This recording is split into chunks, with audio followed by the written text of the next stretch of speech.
Kristin, EM-debüüt üksikmängus lõppes 9. kohaga. Kuidas see tänase mänguga rahule? Esimese game'iga jään väga rahul, aga teise game'iga jäin rahule. Et esimeses game'is ei suutnud nagu vastase mängu kaasa minna, et hoidis terve aeg nii surve peal, et ma ei leidnud õigeid lahendusi. Aga teine game, jah, see plaan, mis olin varem kokku leppinud, et see hakkas töötama ja hakkas temaga eksima. Mängisid maailma top 30 mängija vastu, kes on sinust pea 100 kohta maailma edetabelis kõrgemal. Mis on need mängulised elemendid, millest täna tema sinust veel parem on?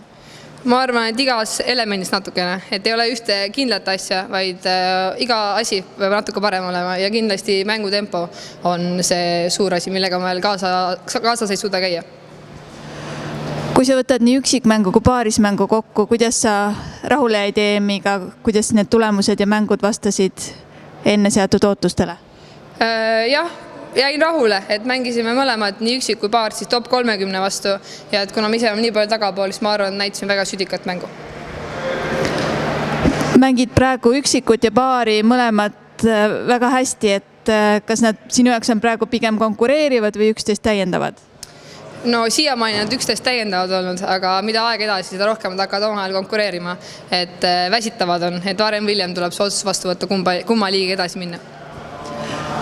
Euroopa meistritiitli poole vaadates, kuidas sa arvad, kas Karoliina Marinile saab siin keegi vastu?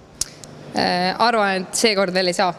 Aga paarismängus, kus taanlaste loobumiste järel tiitlipretendente pole, kes sa arvad, kes tõuseb troonile? Jah, naispaarismängus on tasavägisem see asi, aga ma arvan, mina pakun Stojevaid. Aitäh!